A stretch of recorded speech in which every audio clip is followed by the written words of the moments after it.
Axel Weber, Credit Suisse's departing chairman basically intimated that there could be a deal on the cards between Credit Suisse and UBS. Would such a deal make sense to you? Well, look, we've had that discussion over in the media for quite some while now. I would say two things. First is Europe clearly is ahead of a wave of consolidation in the banking scene. When I say Europe, I more mean the Eurozone and basically the European Union, because that's a single market and the banking market there is still fragmented. And so mergers among some of the major European banks to get a holistic access to the entire European markets does make a lot of sense. And I expect some dynamics there. On the domestic front, look, we're a very strong bank. Credit Suisse has done reasonably well. Switzerland as a country has come through as well. It's always accretive if two domestic banks talk about mergers, but they're very, very hard to implement.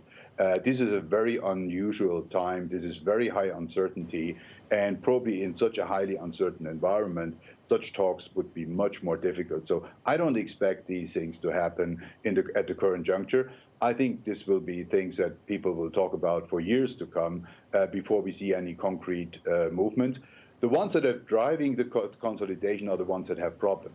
And neither UBS nor Credit Suisse, they are in that area. So I think this is not going to be something that you see any news from Switzerland anytime soon. We just had two new managements. The chairman over there is changing. My term is nearing an end. Yeah. This is not the time where you go into discussions like that. Your term is coming to an end, but will you try and stay on? Well, no, look, I'm pretty clearly determined. I've done this job 10 years. Ralph Hammers is the first of a generational change at the top of the bank. And, you know, as for Sergio, he left on a fantastic high note. I'm sort of wired along the same way. It's good to go when things go well, and I think a decade at the helm of the bank is a good time. In the UK, it's regulated that every 7 years there need to be changes on the top of the board. So I feel that a decade is a good time, and I'll still do things. So I'll be around, but it's probably time to pass the bank on to the next generation at some point.